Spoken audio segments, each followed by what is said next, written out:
Hello guys, ഇന്ന് രാവിലത്തെ നമ്മൾ എങ്ങോട്ട് പോകുന്നതെന്നറിയോ? അതെ, കണ്ണൂർ യൂണിവേഴ്സിറ്റിയിലേക്ക്. രാവിലെ എണീച്ച് ആദമിന്റെ മുഖം കണ്ടോ? അയ്യോടാ.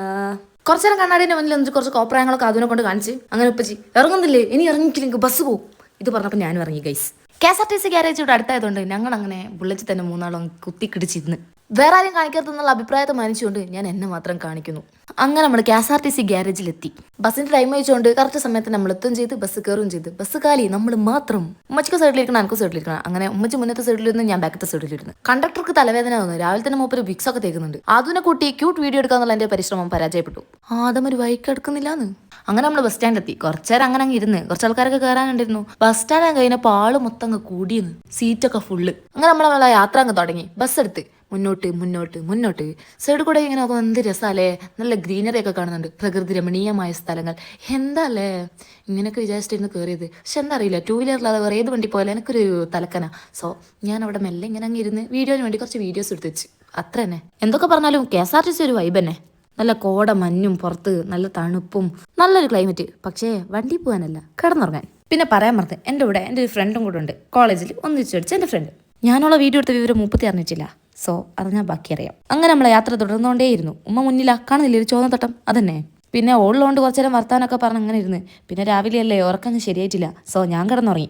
ആദ്യം അങ്ങനെ ഉമ്മാൻ്റെ അടുത്ത് സുഖ നിദ്രയിലാണ്ടു. ഞാനും സുഖമായിട്ട് ഉറങ്ങി. അങ്ങനെ ഉറക്കത്തിൻ്റെ ഇടയിൽ ഇവരെവിടെയോ നിർത്തി എത്തിയോന്ന് ചോദിച്ചു. ഞാൻ ഇങ്ങനെ സന്തോഷത്തോടെ നോക്കിയപ്പോൾ വേറെ ഏതോ ഒരു ബസ് സ്റ്റാൻഡ്. മൂപ്പര് ചായ പിടിക്കാൻ ഇറങ്ങിയതാ. പ്രതീക്ഷയൊക്കെ നിരാശയിലായിട്ട് ഞാൻ അങ്ങനെ പിന്നെയും ഉറങ്ങാന്ന് വിചാരിച്ച്.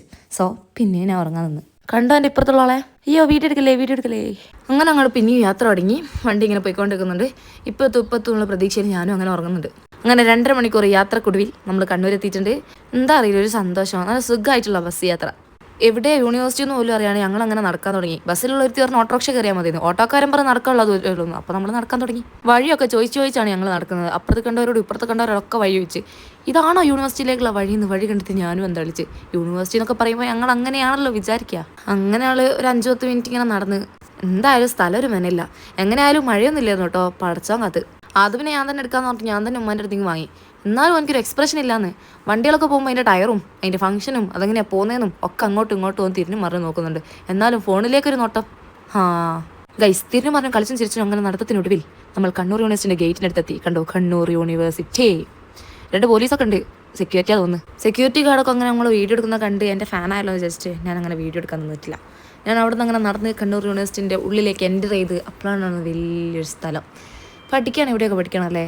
ഇവിടെ ഓരോ സെക്ഷൻസൊക്കെ ഉണ്ട്. നമുക്ക് ഇവിടെ വന്നതിന് ശേഷം ഞാൻ വിചാരിക്കുന്ന ഒരു കോളേജ് പോലത്തെ ഒരു സ്ഥലമാണ് കണ്ണൂർ യൂണിവേഴ്സിറ്റി. അല്ലെങ്കിൽ ഒരു ബിൽഡിംഗ് ആണെന്നാണ്. പക്ഷെ ഇവിടെ വന്നപ്പോൾ മനസ്സിലാകുന്നത് ഇവിടെയൊക്കെ മുന്നേ വരണമായിരുന്നു. കണ്ടോ, അധികം ആളൊന്നുമില്ല. നമ്മളും പിന്നെ കുറച്ച് മരങ്ങളും കുറച്ച് പട്ടികളുണ്ട് അവിടെ. പിന്നെ കുറച്ച് ആൾക്കാർ മാത്രമേ വന്നിട്ടുള്ളൂ. ഇപ്പോൾ നമ്മൾ രാവിലെ പറഞ്ഞുകൊണ്ട് ഭയങ്കര പഞ്ചുവാലിറ്റി രാവിലെ തന്നെ എത്തിയിട്ടുണ്ട്. പറയാൻ പറഞ്ഞത് ഞാൻ തന്നെ വന്നതല്ലേ. ഞാൻ വന്നത് എൻ്റെ പ്രൊഫഷണൽ സർട്ടിഫിക്കറ്റും ഗ്രേഡ് കാർഡും വാങ്ങാനാണ്. ഓളും വന്നത് അതിന് തന്നെയാണ്. കാരണം ഞങ്ങൾക്ക് PGക്ക് അപേക്ഷിക്കണം. സോ അത് ഇന്ന് കിട്ടിയാലേ കാര്യമുള്ളൂ. അപ്പോൾ നമ്മൾ അങ്ങനെയാണ് വന്നത്. രാവിലെ ഒന്നും തിന്നാണ്ടാടെ വന്നത്. ഒന്നും പറഞ്ഞാൽ ഒന്നും തിന്നിട്ടില്ല, വെറും ഒരു ചായ, കാലി ചായ. അങ്ങനെ നമ്മൾ ഈ കാണുന്ന ചായക്കടയിലേക്ക് പോയിട്ട് ഒരു ചായ കുടിക്കുക. സ്റ്റാഫ്സൊക്കെ വരുമ്പോഴത്തേക്ക് വിചാരിച്ച് ചായ കുടിക്കാൻ കയറി ഗൈസ്. ഞാനങ്ങനെ അവിടെ എത്തി. അവിടുത്തെ പരിസരങ്ങളൊക്കെ ഒന്ന് നിരീക്ഷിച്ച് കട്ടൻ കാപ്പിക്ക് പറഞ്ഞു. യെസ്, എനിക്ക് കട്ടൻ കാപ്പിയാണ് പുറത്തുനിന്ന് കുടിക്കാൻ ഇഷ്ടം ഗൈസ്.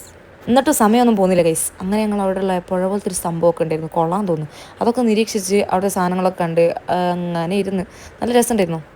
അത് കഴിഞ്ഞപ്പോൾ അറിഞ്ഞത് അവിടെ പോയിട്ട് ടോക്കൻ നിൽക്കിയാൽ നമുക്കൊരു ടോക്കൺ കിട്ടുന്നത്. ഫസ്റ്റ് വന്ന് ഞങ്ങൾക്ക് 2ാമത്തെ ടോക്കനെ കിട്ടി. അതിൻ്റെ ഇടയിൽ കയറ്റി ഏതോ ഒരാൾ ടോക്കൺ എടുത്ത് കഴിഞ്ഞ് നമ്മളവിടെ പോയിട്ട് അക്ഷയ പോയി. ഓക്കെ എന്തോ പ്രിൻ്റ് എടുക്കാണ്ടായിരുന്നു. ഓളത് പ്രിൻ്റ് എടുത്തിട്ട് വന്ന്. അതും കണ്ടോ, മേലെയും താഴെയൊക്കെ ഇങ്ങനെ നിരീക്ഷിച്ചുകൊണ്ട് നിൽക്കുന്നുണ്ട്. എന്ത് രസാലേ. അങ്ങനെ നമ്മൾ ഉള്ളിലേക്ക് വിളിച്ച് എല്ലാം നോക്കി എല്ലാം ചെയ്ത് കഴിഞ്ഞിട്ട് പറഞ്ഞു പേയ്മെൻറ്റ് ചെയ്തോളാം. അങ്ങനെ പിന്നെ ഞങ്ങൾ അക്ഷയയിലേക്ക് പോകുന്നതാണ് പേയ്മെൻറ്റ് ചെയ്യാൻ വേണ്ടിയിട്ട്. അതിൻ്റെ ഉള്ളിലുള്ളവർ പറഞ്ഞു ഉള്ളിലേക്ക് കയറിക്കോ, പേയ്മെൻറ്റ് ഡീറ്റെയിൽസ് ഒക്കെ നോക്കിക്കോ, എന്നിട്ട് പേയ്മെൻറ്റ് ചെയ്തോളാം. അങ്ങനെ നമ്മൾ പേയ്മെൻറ്റ് ഒക്കെ ചെയ്ത് പിന്നെയും പുറത്തിറങ്ങി. പിന്നെ അങ്ങോട്ട് തിരക്കായിരുന്നു. അങ്ങോട്ട് എടുക്കുക. ഇതൊക്കെ തന്നെ. അങ്ങനെ ഞങ്ങൾ പുറത്തിറങ്ങി, എല്ലാവരും നോക്കി. പിന്നെ അങ്ങോട്ടേക്ക് നടന്നത്. അവിടെ പോയി. അവിടെ നിന്നാണ് നമ്മൾ പിന്നെ സെക്യൂരിറ്റി ഗാർഡ്സ് നമ്മളെ മാത്രം എൻ്റർ ചെയ്യുള്ളൂ എന്ന് പറഞ്ഞ് ഉമ്മയും ഓളുമ്മയും എൻ്റെ ആദമും പുറത്ത് നിന്ന്. ഇത്രയൊക്കെ സെക്യൂരിറ്റി ഈ യൂണിവേഴ്സിറ്റികൾക്കുള്ളുണ്ടെന്ന് ഞാൻ എപ്പോഴും അറിയുന്നത്. അങ്ങനെ ഞങ്ങൾ ഉള്ളിലേക്ക് കയറി. ഈ വലിയ വരാന്തയിൽ കൂടെ നടന്ന് അപ്പോഴത്തെ കാഴ്ചകളൊക്കെ കണ്ട് ആ സ്റ്റെപ്പൊക്കെ കയറി അങ്ങനെ നടന്ന്. ഇതാണ് ഞാൻ പറഞ്ഞ ഫ്രണ്ട്. എടീ, നിന്നെ വീഡിയോ കാണിക്കട്ടെ എന്ന് ചോദിച്ചതിന് ശേഷമാണ് ഞാൻ വീഡിയോ കാണിക്കുന്നത്. എന്നാലും മുഖത്തൊരു ചമ്മൽ നിങ്ങൾ കാണുന്നില്ലേ ഗൈസ്. പിന്നെ അവിടെ കയറി എന്തോ ചെയ്യണം എന്ന് പറഞ്ഞ് ഞങ്ങളത് ചെയ്യാൻ വേണ്ടി ഇറങ്ങി. പിന്നെ ഈ ഡിപ്പാർട്ട്മെൻറ്റ് വീഡിയോ എടുക്കുമ്പോൾ അയാൾ വന്നിട്ട് ചോദിച്ച്, എന്താ ഡിപ്പാർട്ട്മെൻറ്റ് വീഡിയോ എടുക്കുന്നത്? പറഞ്ഞിട്ടും കാര്യമില്ല, ഞാൻ ഇതുവരെ എവിടെയും കണ്ണൂർ യൂണിവേഴ്സിറ്റി തൊട്ട് ഇങ്ങനത്തെ സംഭവങ്ങളൊന്നും കണ്ടിട്ടില്ല. ഞാൻ ആ പേജ് എടുത്ത് നോക്കുമ്പോൾ ഇതിൻ്റെ ഉള്ളിൽ ഇങ്ങനെ കണ്ടിട്ടില്ല. അപ്പോൾ നിങ്ങൾക്ക് വേണമെങ്കിൽ നിങ്ങൾക്ക് ഇതിലൂടെ കാണാമല്ലോ. പിന്നെ നമ്മൾ കാലറിഞ്ഞ് അവിടെ പോസ്റ്റായിട്ടിരുന്ന് കുറച്ച് നേരം പിന്നെയും അങ്ങനെ അങ്ങോട്ട് നടന്ന് ഇങ്ങോട്ട് നടന്ന് ഇതൊക്കെ തന്നെയായിരുന്നു പിന്നെ പരിപാടി. അങ്ങോട്ട് എടുക്കാൻ പറയും ഇങ്ങോട്ട് എടുക്കാൻ പറയും, കുറച്ച് നേരം വെയിറ്റ് ചെയ്യാൻ പറയും. അങ്ങനെ നമ്മൾ നടക്കാൻ തുടങ്ങി ഗൈസ്. പിന്നെ കുറച്ചേരം പരിശ്രമങ്ങൾക്കൊടുവിൽ നമുക്ക് സാധനം കിട്ടുമെന്ന് പറഞ്ഞ് കുറച്ചേരം കൂടെ വെയിറ്റ് ചെയ്യാൻ പറഞ്ഞു. ഞങ്ങളവിടെ കുത്തി നമ്മളെ ജീവിതത്തിലൊക്കെ അങ്ങോട്ടും ഇങ്ങോട്ടും തൊഴിച്ച് കഴിഞ്ഞപ്പോൾ നമ്മളൊരു വിളിച്ച് നിങ്ങളെ സാധനം ആയിട്ടുണ്ട് കേട്ടോ വന്നോ. അങ്ങനെ നമ്മളെ ഗ്രേഡ് കാർഡും പ്രൊഫഷണൽ സർട്ടിഫിക്കറ്റ് കിട്ടി. I am so happy guys. Grade card ആയിക്കോട്ടും ഏതായിരിക്കും ഗ്രേഡ് അല്ലെങ്കിൽ എന്തായിരിക്കും എന്നൊക്കെ വിചാരിച്ച് ഞാൻ ഇങ്ങനെ ടെൻഷൻ അടിച്ചിരിക്കുന്നതായിരുന്നു. മാർക്ക് വേണമല്ലോ മാർക്ക്. ആൻഡ് അൽഹംദുലില്ലാ I got first class guys. എല്ലാവരും പോലെയും തന്നെയല്ല നീയും പഠിച്ചേ, ഇത് ഇത്ര വലിയ കാര്യമാണോ എന്ന് ചോദിക്കുന്നവരോട് ഇത് എനിക്ക് ഇത്ര വലിയ കാര്യം തന്നെയാണ് ഗൈസ്. എല്ലാവരും പോലെ അല്ല ഞാൻ പഠിച്ചത്, എൻ്റെ കൂട്ടുള്ള ഒരാളെ പോലെയല്ല ഞാൻ പഠിച്ചത്. ഒട്ടും പ്രതീക്ഷിക്കാതെ കല്യാണം തേർഡ് സെമ്മിൻ്റെ സമയത്ത്. പിന്നെ പോകാൻ പറ്റുമോ? പോകാൻ പറ്റിയില്ല. അങ്ങനെ തേർഡ് സെമ്മത്തെ 5 വിഷയം എനിക്ക് എഴുതാനുണ്ടായി. അത് കഴിഞ്ഞ് അടുത്ത 4th സമയത്തേക്ക് ഞാൻ പ്രഗ്നൻ്റ് ആയി. അങ്ങനെ പ്രഗ്നൻസി ജേണിയിലൂടെയാണ് ഞാൻ എൻ്റെ 4th സെം എഴുതുന്നത്. വോമിറ്റിങ്ങും അതും ഇതും ഒക്കെ ആയിട്ട് അതിൻ്റെ ഇടയിൽ കൂടിയാണ് ഞാൻ എൻ്റെ 4th സെം എഴുതിക്കൊണ്ടുവന്നത്. അതിൽ എനിക്ക് 2 സപ്ലി ഉണ്ടായിരുന്നു ഗൈസ്. 5th സെം എന്നൊക്കെ പറയുമ്പോൾ എൻ്റെ C-സെക്ഷൻ കഴിഞ്ഞിട്ട് ആകെ 40 ദിവസമേ ആവുന്നുള്ളൂ. അങ്ങനെ ആ സമയത്താണ് എനിക്ക് എൻ്റെ 5th സെം വന്നത്. അതിൻ്റെ ഇടയിൽ കൂടെയാണ് എൻ്റെ മോഡലും ഇന്റേണൽ മാർക്സിലും പരീക്ഷകൾ വന്നത്. C-സെക്ഷൻ കഴിഞ്ഞതുകൊണ്ട് തന്നെ മേലെ കയറരുതെന്ന് പറഞ്ഞുകൊണ്ട് താഴെ സ്ക്രൈബ് ചെയ്യുന്ന കുട്ടികളോട് ഇരുന്നിട്ടാണ് ഞാൻ എൻ്റെ 5th സെം എക്സാം എഴുതിയിട്ടുണ്ടായത്. അങ്ങനെ അതും കഴിഞ്ഞ് അങ്ങനെ 5th സെമ്മിൻ്റെ എക്സാം ഒക്കെ കഴിഞ്ഞതിന് ശേഷമാണ് എനിക്ക് ഒരു മാസം ഗ്യാപ്പ് പോലും ഇല്ലാണ്ട് 3rd സെമ്മിൻ്റെ എക്സാം എഴുതുന്നത്. കല്യാണത്തിൻ്റെ സമയത്ത് എഴുതാണ്ടുന്ന എക്സാമിൻ്റെ അടുത്ത എക്സാം വരുന്നത്. അതിലെനിക്ക് 5 വിഷയം എഴുതാനുണ്ട്. ഇതിൻ്റെയൊക്കെ ഇടയിൽ കൂടെ ഞാൻ അതും എഴുതി. അതായത് റെസ്റ്റ് എന്ന് പറയുന്ന സംഭവം കിട്ടിയിട്ടില്ല എന്നർത്ഥം.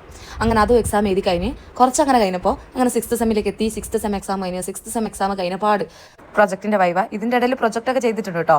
അങ്ങനെ അതും കഴിഞ്ഞ് 4th സെമ്മിൻ്റെ എക്സാമും കൂടെ നമ്മൾ എല്ലാം ഈ ഒരു വർഷം കൊണ്ടാണ് ഞാൻ കംപ്ലീറ്റ് ചെയ്യേണ്ടി വന്നത്. അതായത് എൻ്റെ പ്രഗ്നൻസി ജേണിയിലൂടെയും ഫസ്റ്റ് മദർഹുഡ് സ്റ്റാർട്ട് ചെയ്യുന്ന സമയത്തും ആ പോസ്റ്റ്മോർട്ടം ടൈമിലൊക്കെയായിരുന്നു ഞാൻ ഇതൊക്കെ ചെയ്യേണ്ടി വന്നിട്ടുള്ളത്. ആൻഡ് ഫോർ മീ അതൊരു വലിയ കാര്യം തന്നെയാണ്. അതിലിത്രയും എല്ലാ കുട്ടികളും പോലെ തന്നെ സ്കോർ ചെയ്യാന്ന് പറയുന്നത് എനിക്ക് വലിയ കാര്യം തന്നെയാണ്. ഇത് കേൾക്കുന്നവർക്ക് സംഭവം ഇതിന് മാത്രം ഹൈപ്പ് കൊടുക്കേണ്ടതുണ്ടോ എന്ന് ചോദിക്കും. ബട്ട് എൻ്റെ കാര്യം പറയാൻ ഞാനല്ലേ ഉള്ളൂ. അപ്പോൾ എനിക്ക് ഇതിന് മാത്രം ഹൈപ്പ് ഇതിനുണ്ട്. അങ്ങനെ കല്യാണവും പ്രഗ്നൻസി ജേണിയും പ്രസവവും വോമിറ്റിങ്ങും റെസ്റ്റും C-സെക്ഷനും ഇതിൻ്റെ ഇടയിൽ സപ്ലികളും ഏതാണ്ട് എക്സാമുകളും ഇങ്ങനത്തെ കുറേ സാധനങ്ങളൊക്കെ ഈ ഒരു വർഷം കൊണ്ട് അല്ലെങ്കിൽ ഡിഗ്രി ജേണിയിൽ ഞാൻ കംപ്ലീറ്റ് ചെയ്തിട്ടാണ് ഗൈസ് ഞാൻ ഡിഗ്രി കംപ്ലീറ്റ് ചെയ്യുന്നത്.